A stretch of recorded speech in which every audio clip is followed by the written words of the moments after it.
This evening we are very, very fortunate to have with us my very good friend Santikaro. And Santikaro, I have known him for a very long time, but he has spoken here previously, and he has taught meditation here as well. And I'm personally very happy to have him here again. And I hope you are also, and I think you may be even happier after this evening's talk, because Santikaro will be speaking on awakening to the flow of shifting conditions, which sounds a little esoteric, but he will make it clear as to what it means. Santikaro is the founder of Liberation Park, a Buddhist retreat center in Wisconsin. There he teaches Buddhism and meditation with an emphasis on the early Buddhist scriptures. He was a Buddhist monk in Thailand for he was a Buddhist monk for 19 years. Not all of that time in Thailand, but a good portion of it, and we were actually there about the same time. And he was a disciple of a very, very highly respected and well-known Thai meditation master, Venerable Ajahn Buddhadasa. And he has passed away, but his teaching is brought to us by his disciple Santikaro this evening. Thank you very much. Please join me in welcoming Santikaro. So good evening, everyone. And it's an honor again to be introduced by John. He's been a benefactor to me at a couple key instances in my life. We first met, I think it was 28, 29 years ago. And strangely, we've met in Thailand and then bump into each other in the Chicago area, which is where I was born. He promised I would make something clear, that when one of the Buddha's leading disciples, Ananda, spoke of it as not so profound and very clear to me, the Buddha cautioned him, Ananda, don't say that. Dependent co-arising, tonight's main topic, is profound, very profound. And because beings don't see this for themselves, they're trapped in the migrations of birth and death. Now, what that last part means will be part of tonight's topic. So I'm not going to promise this will be clear, but I hope to shine some light on a teaching that Buddhists still debate. And so even if I think it's clear, there will be Buddhists, educated scholars, whatever, who think I've got it wrong. So just be forewarned. Fortunately, this is a place, as John said, for open-minded inquiry. And that's another one of the themes I want to emphasize tonight, because the perspective that tonight's talk is about came about through not the Buddhas, but the Buddha to be, the pre-Buddha's inquiry into what was a key topic, concern, issue of his time. And he came to see it in radically new ways. And this is what I want to focus on. If you don't mind, I'll start with aging and death. Unfortunately, many Americans consider this negative.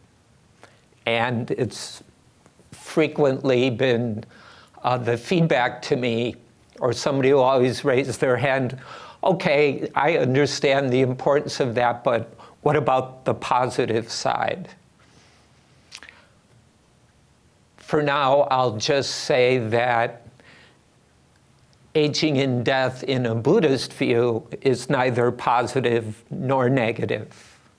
And hopefully, at the end of tonight, maybe that will become more clear.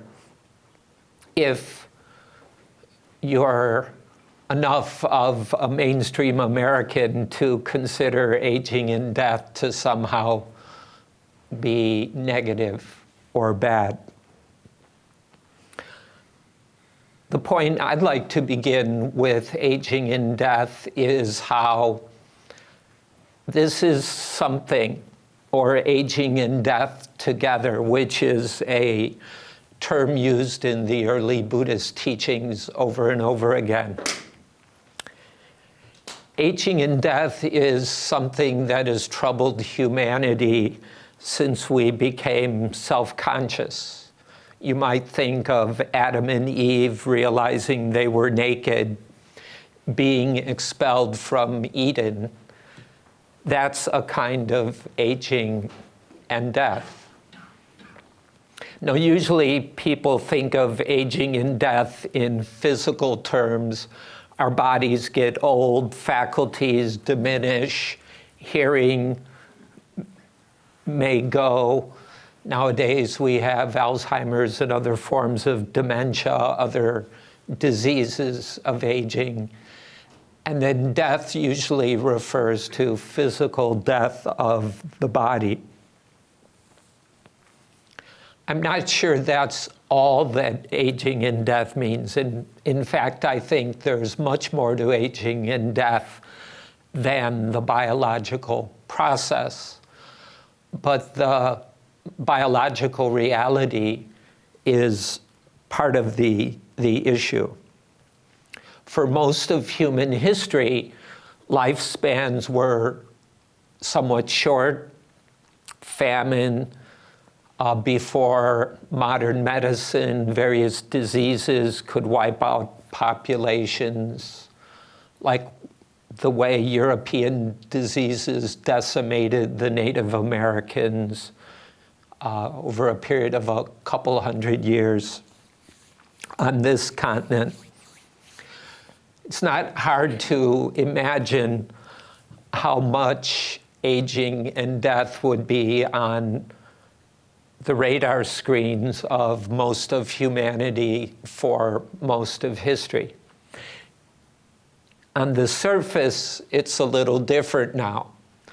Our advanced technological medicine, plus Madison Avenue, consumerism, and things like this, all the cosmetic products have worked to try to push aging and death to the margins of awareness. And so superficially, we might be able to go through days where we don't notice it. But I'm in my 50s, and it's impossible not to notice it. Partly what's going on in my own family, friends with breast cancer. I had serious cancer a few years ago.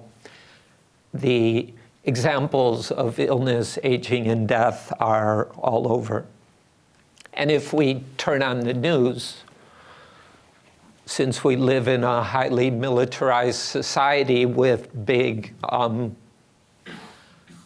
weapons raining death around the world, and then there are other people doing similar things, we see death on our TV screens, or I don't have a TV, but I read about it on the internet and in news magazines. So the reality is still there if we let it in. And I'm also thinking of organizations like AARP, who are able to mobilize a lot of senior voters when Medicare and Social Security are threatened. And that could only be because at least seniors are concerned about aging and death. So I think it's still a powerful and important theme. It's not the theme or the only theme, but it's an important reflection in human life. Each of us ages. We've been aging since we were born. Everybody we know and care about ages. Each of us will die. Everyone we know will die. And some of our loved ones have already died. This applies to pets as well.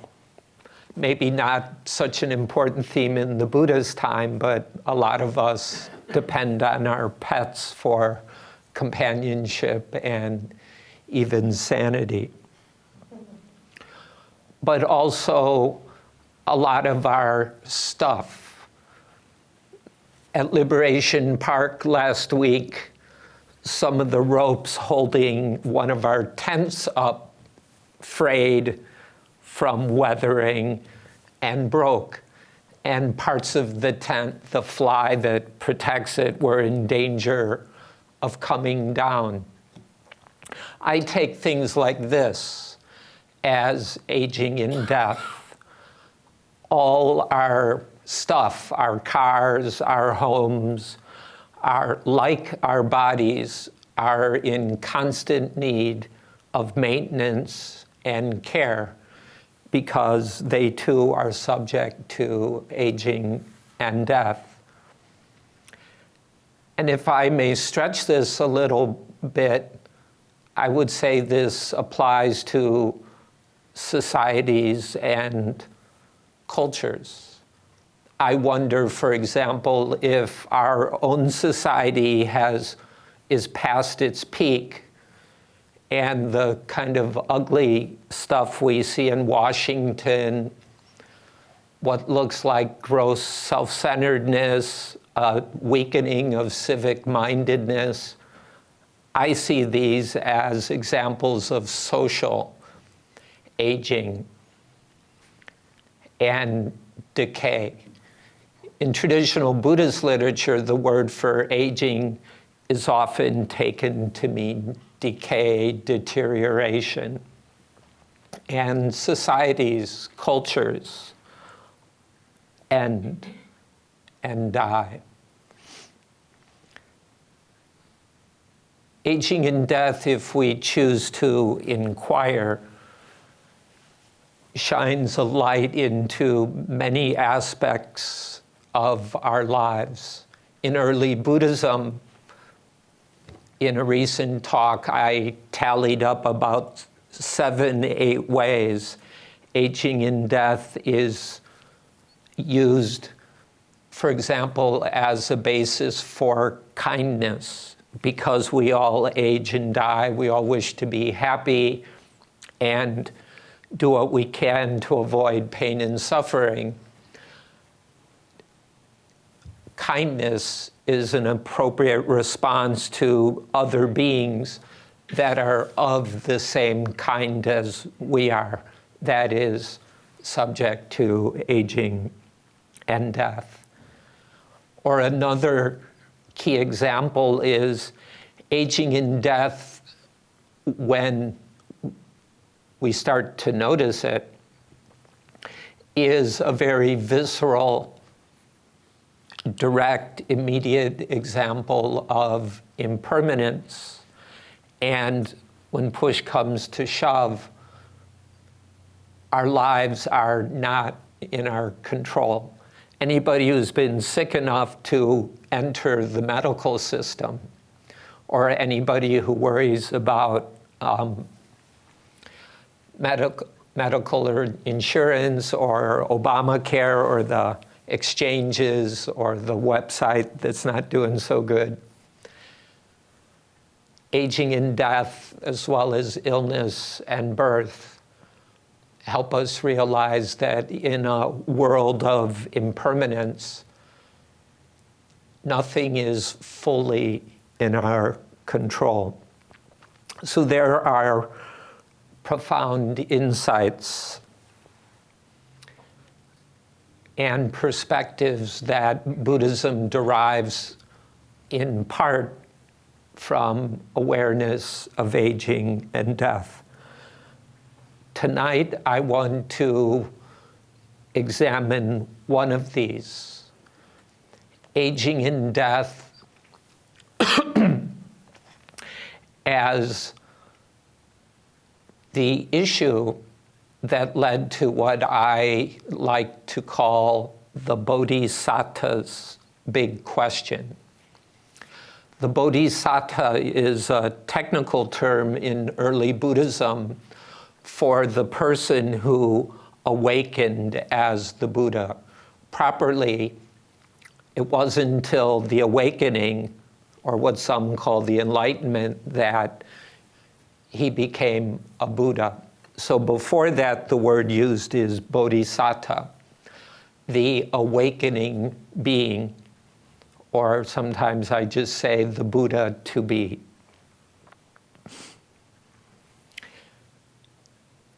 He had left home because he was troubled by aging and death. Aging and death is a prime example of what Indian religion calls dukkha, often translated suffering. It also means distress, my current favorite translation.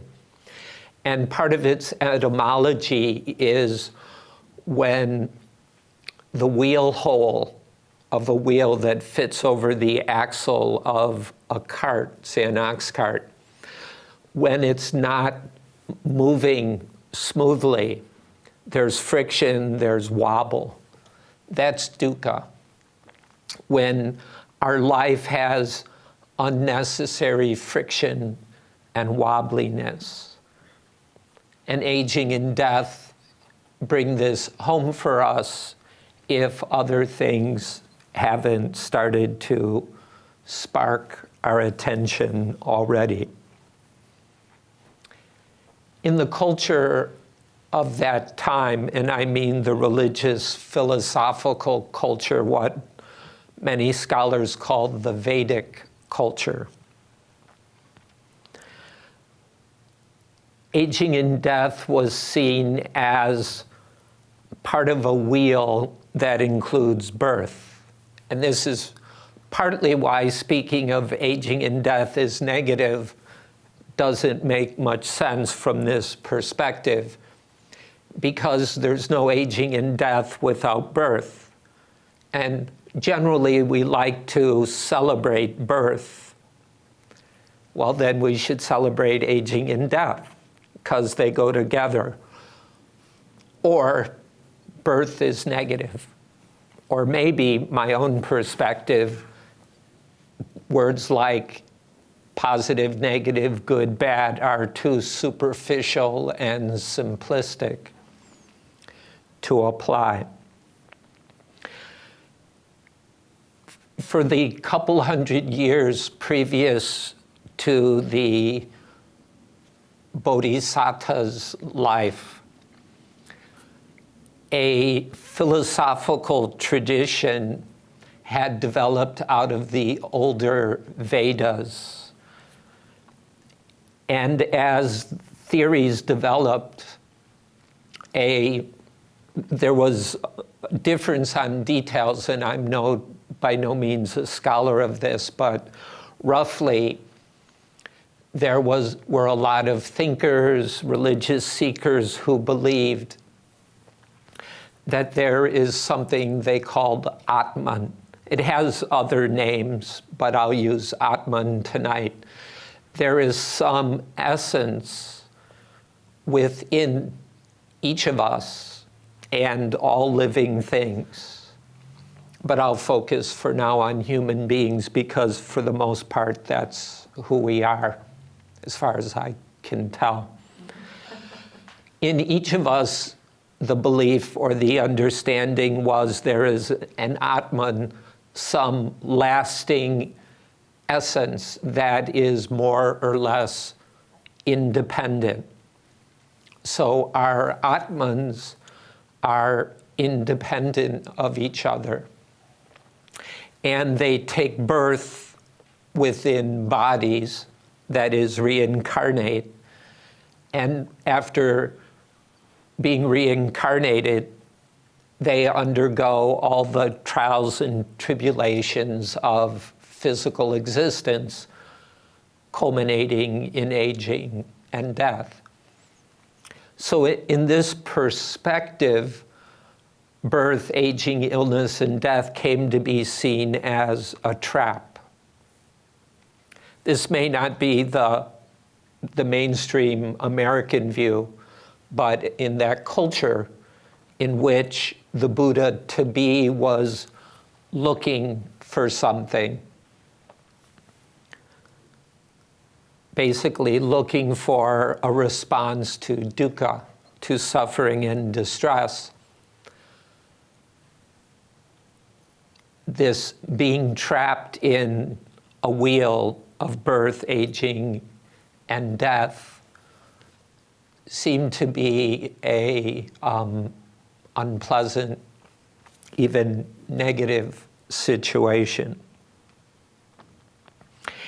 And in many of these views, this would just keep going on and on and on.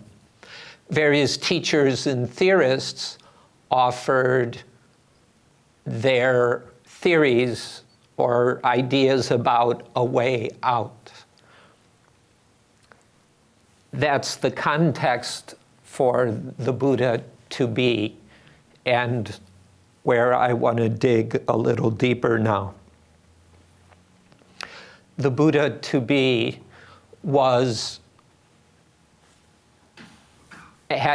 seems to have had experiences while still a teenager. And I think teenagers then aren't quite the same as teenagers today.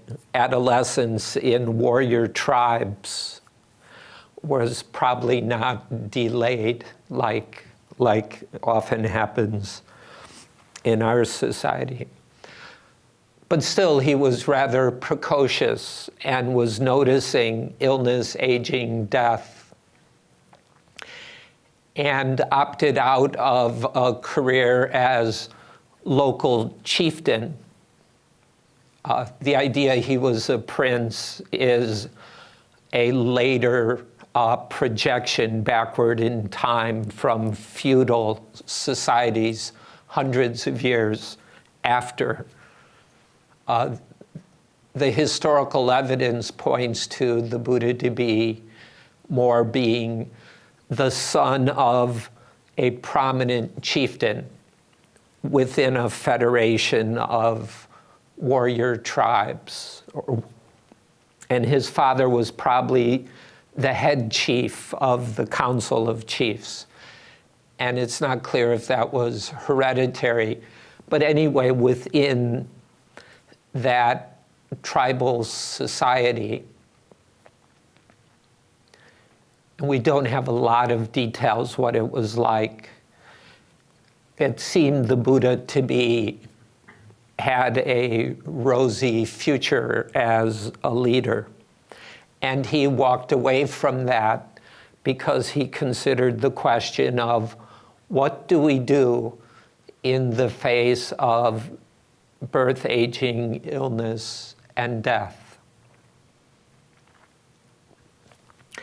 After trying some meditation practices, which he mastered, and in his understanding did not solve the dilemma, he tried hardcore asceticism, seemingly for about 5 years, until he almost starved to death and decided that wasn't working either. And this brings us to what I call the Bodhisattva's big question. After he started eating decent food again and bathing, he found a pleasant place near a river, the Naranjara River, and started asking himself some questions. And I'd like to read now from a discourse where the Buddha, many years later, recounts that time. Friends, before awakening, before I had fully awakened, while still a bodhisattva, this question occurred to me. Beings in this world experience hardship due to being born, aging, dying, passing away, and re-arising. When they are ignorant of the skillful means of escape from suffering and distress, exemplified by aging and death, how will an effective escape from dukkha, suffering, distress, ever happen? Weeks, months before the Buddha's awakening, the Buddha-to-be asked himself this question. Earlier, I summarized how the various thinkers, philosophers, religious teachers had theories about the Atman transmigrating, and some offered ways out of that situation. In the Buddha-to-be's perspective, nobody knew the way out. That's partly what this passage says. When they, or I would say we, are ignorant of the skillful means out from suffering as exemplified by aging and death, how will we ever find a way out? It seems he had a chance to familiarize with the dominant teachings and theories, and he concluded none of them worked. And something that traditional Buddhists overlook is here he's admitting his own ignorance. Nobody, including him, knew the way out. At this point, having tried things that others had taught, he started looking for a way out on his own. He started with this question: if we don't know the way out, if we're ignorant about the way out of suffering as exemplified by aging and death, how are we ever going to find our way out? That was his big question. And again, a key part is acknowledging ignorance. This is very important, I feel, for Buddhists such as myself, but because we often become rather proud of our knowledge. Many Buddhists are very proud of the Buddha's wisdom, how brilliant, how insightful, as well as compassionate and skillful the Buddha was. And many of us tend to latch on to that and overlook the Bodhisattva was still ignorant, as are each of us. And perhaps this is crucial. We know some things. We may have glimpses and glimmers. But if there's fundamental ignorance, it would be a good idea to recognize it. The Buddha to be, however, didn't stop here. And something that I've come to see as both brilliant and radical followed. He started with the context of his time. He posed a question that recognized that although some people thought they knew the way out, none of them had personal experience of it. They had heard it from a teacher who had heard it from their teacher and their teacher and their teacher. This is parodied in later Buddhist literature, maybe unfairly. But again, the key thing is admitting ignorance. Having done so, rather than turning to others for answers, and often ignorance masquerades as answers, the Buddha to be did something radical. It didn't start out so radical, but it grew into something very radical. He asked another question. He didn't look for an answer. He questioned, he inquired, he investigated. Friends, the question occurred to me, what is there such that there is aging and death? With what as condition is there aging and death? What is the basis, the support, the necessary condition for aging and death? In this account, which I suspect was later tidied up into one of the standard formulas, he had a provisional answer, which later Buddhism took dogmatically, and that's something I hope to avoid. But his provisional answer was, through systematic, skillful, wise reflection, the clear insight occurred to me that due to birth, there is aging and death. With birth as condition, there is aging and death. The answer is not so radical because in his time, people already had made that connection. Atmans get born, Atmans have to go through illness, aging, death, all the forms of loss, violence, heartbreak, and so on. So people had already made the connection with birth.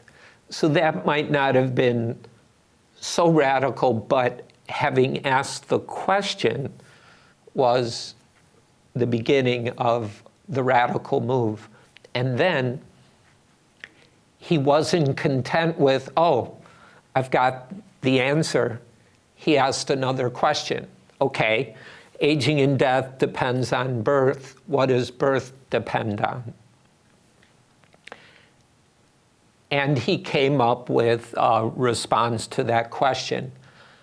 I'm not going to go into that response because it often bogs down in detail. And Buddhists spend a lot of energy arguing about the exact meaning of these terms, which I think misses the more profound point, at least that I want to focus on tonight. That which birth depends on, he asked, well, what does that depend on? And he had a response. Well, what does that depend on? And what does that depend on? And what does that depend on? And what does that depend on? Every time he had an answer to his question, he reapplied the question. This is what became radical. After the awakening, some of the earliest recorded teachings of the Buddha were, I think the word critical would be appropriate, had a very critical attitude, politely critical, to any fixed views. Later Buddhists have said a fixed view is okay if it's Buddhist. But I think the Buddha didn't say that. Every time we take a fixed view, in a certain way, we give birth to somebody holding that view. What do you call it in poker? I just revealed one of my cards, but sorry.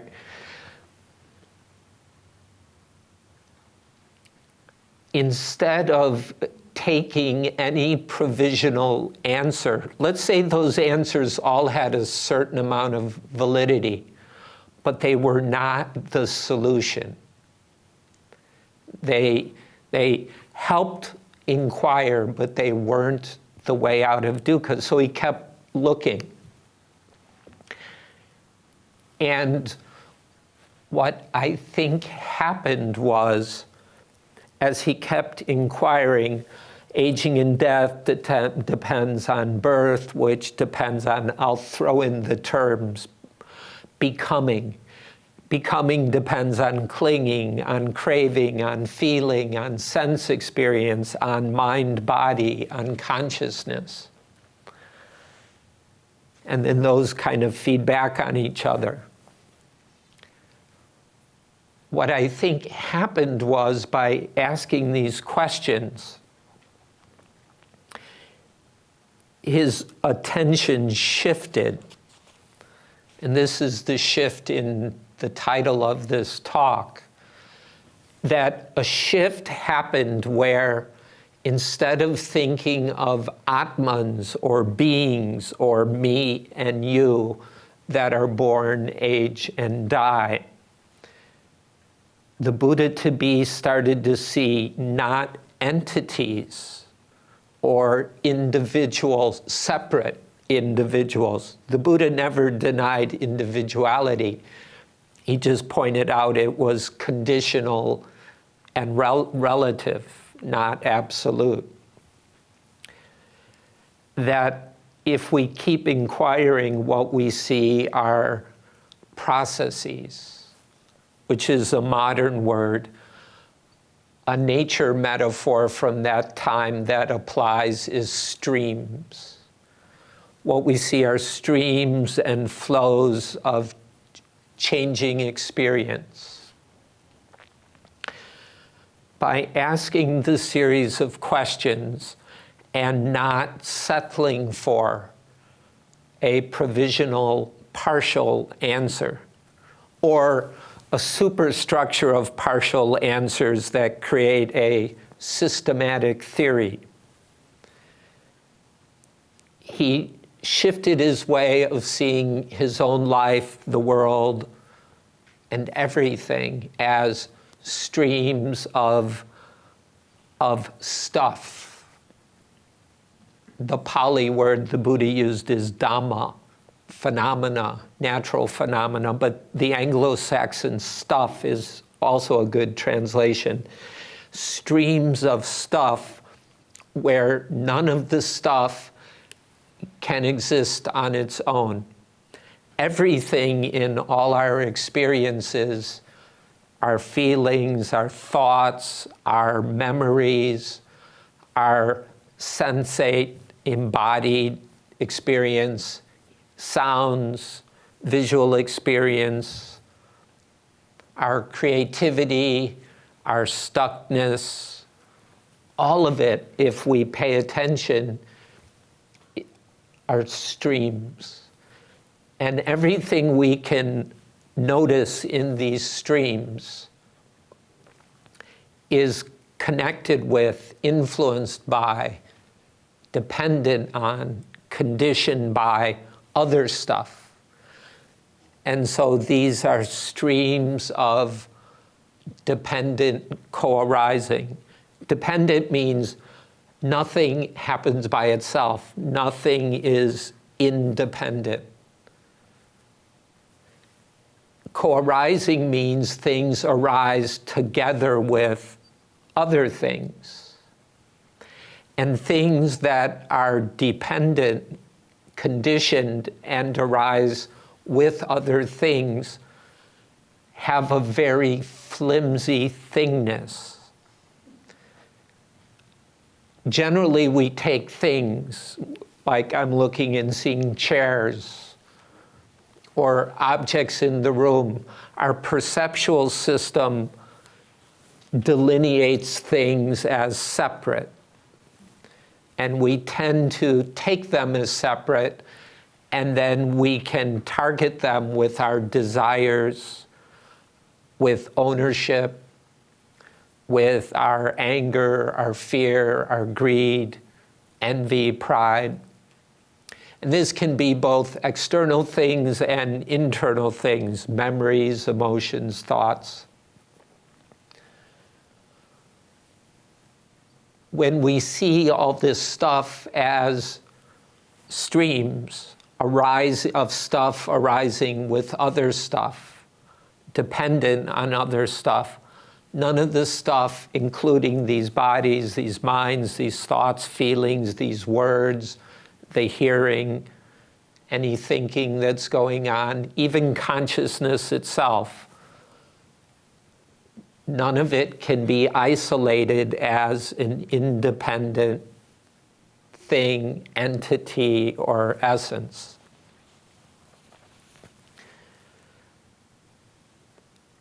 This, I believe, is the radical insight that led to the awakening of the Buddha. As the shift in perspective from independent things to streams of dependent co-arising phenomena.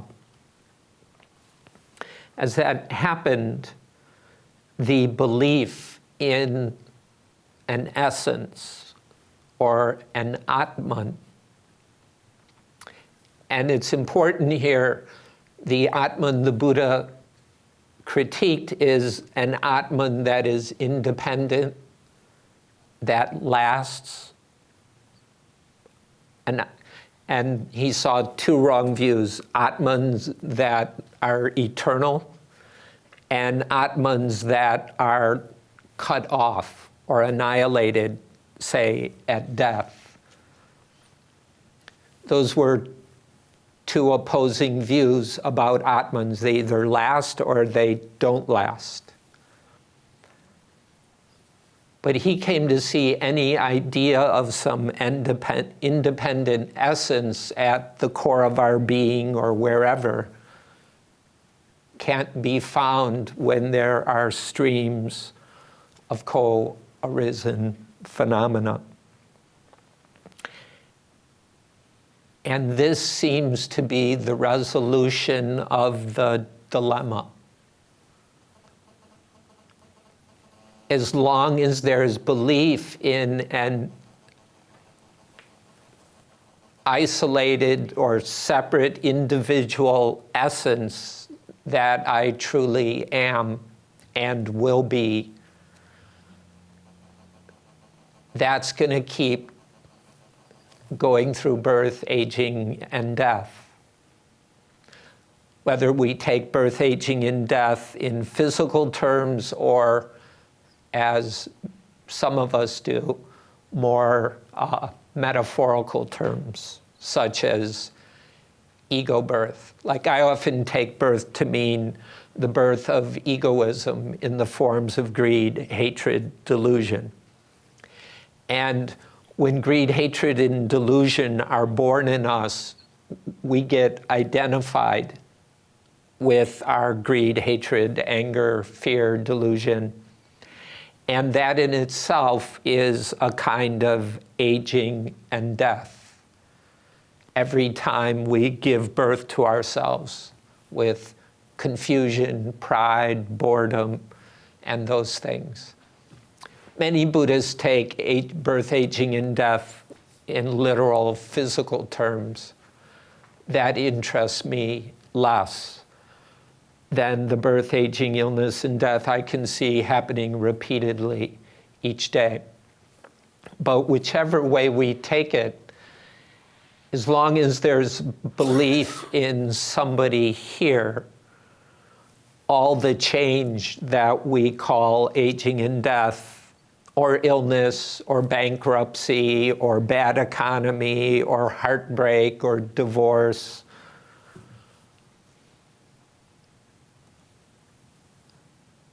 or the Bears getting beaten by the Packers tomorrow, all that bad stuff happens to me. But with the shift in perspective that it's all streams of dependent co-arising, there's no more interest in holding to somebody that's born, somebody that dies. Physical birth and death may carry on, but they're no longer a problem.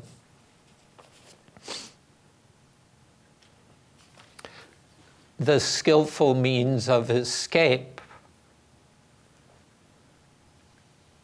to aging and death and all forms of dukkha may be simply letting go of the somebody that I keep taking myself to be.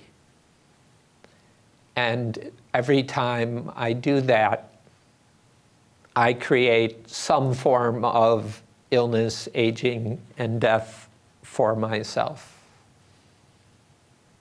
And I could also have worries and fears about physical aging and death, loss of various kinds, and so forth.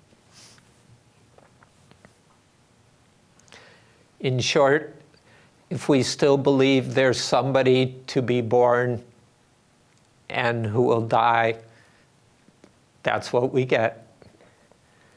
And when we no longer carry that, not only belief or philosophy or theory, but the internal holding on to that idea or holding on to the subjective side of life as me, as mine. As long as that grasping, that clinging is still present, then there's dukkha. And when we let go of that somebody, there's nobody to be born and nobody to die, and therefore nobody who is distressed by all the change, the arisings, the passings away that make up the endless change of our lives and our experience.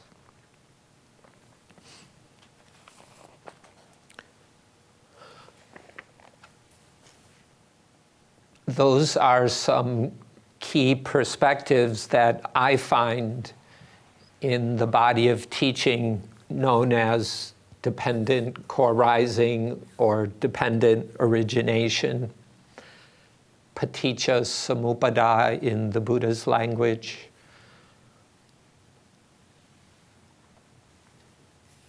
And some hints, I think, especially in the one discourse that recounts this period just before the awakening, which concludes with a simile of a man wandering in a forest, following an ancient path that had been overgrown, following that path to an ancient city that had fallen into ruin. And using that simile, the Buddha, in this case and others, didn't claim to have invented this, but to have found what other awakened ones had found previously. That is liberation from dukkha, as exemplified by aging and death.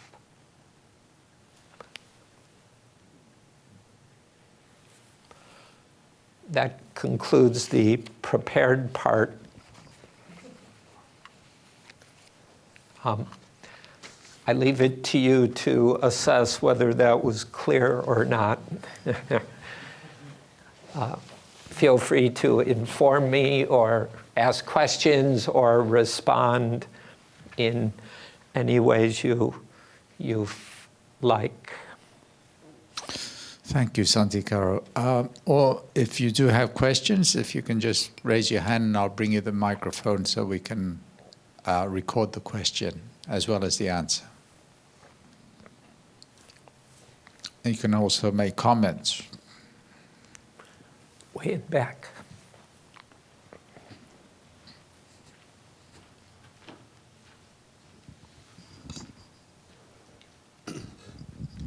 If his own awakening was caused mostly by realization and dependent origination, why do you think that he focused more on Eightfold Path and other things to produce other arhats?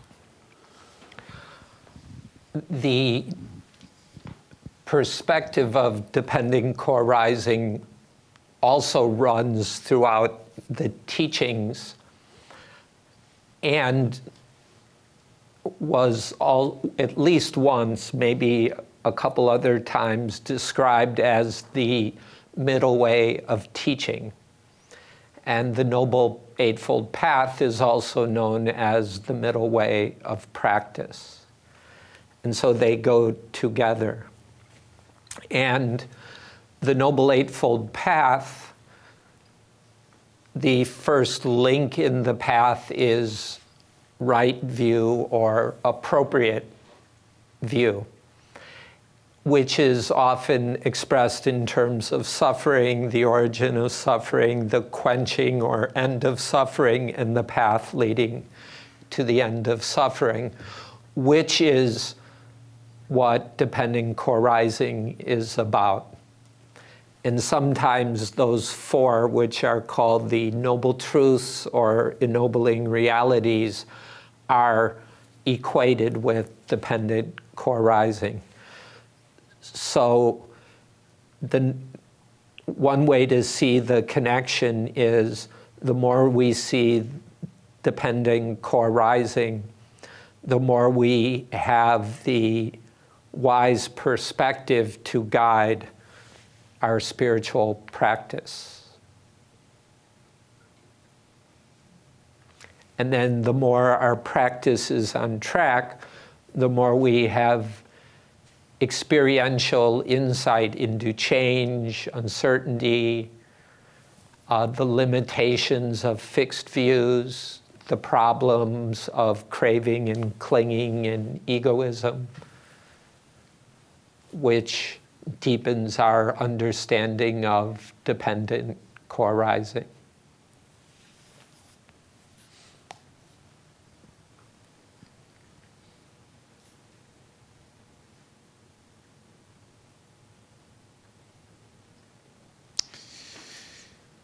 No more questions? I'm going to attempt at this. Yeah, I'm not. I've always had this fundamental belief that we have a core essence that is something that's united with all humanity. Are you saying it doesn't exist? Well, in early Buddhism, the fact that we all experience aging, illness, death, loss, as well as joy and sorrow and all that, that unites us. But none of those are fixed entities that we own or control.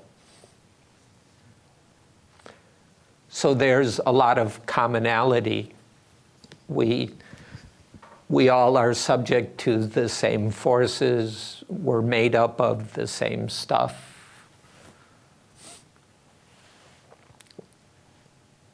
But the idea that there's some one thing that unites us is not found in early Buddhism.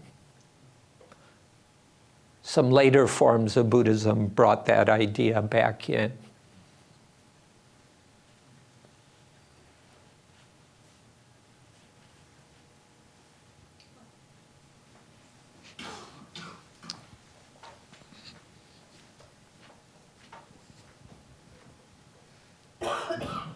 Thank you. Thank you very much. I can see in our daily lives we always have to shift gears.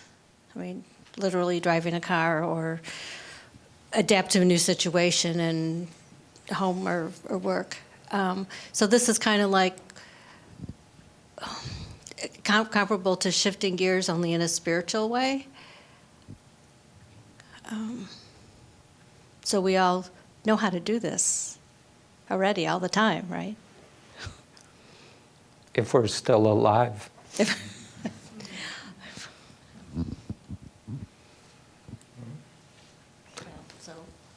And sometimes we resist it.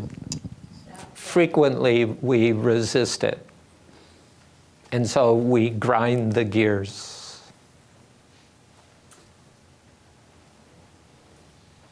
But we also have times when we just shift smoothly.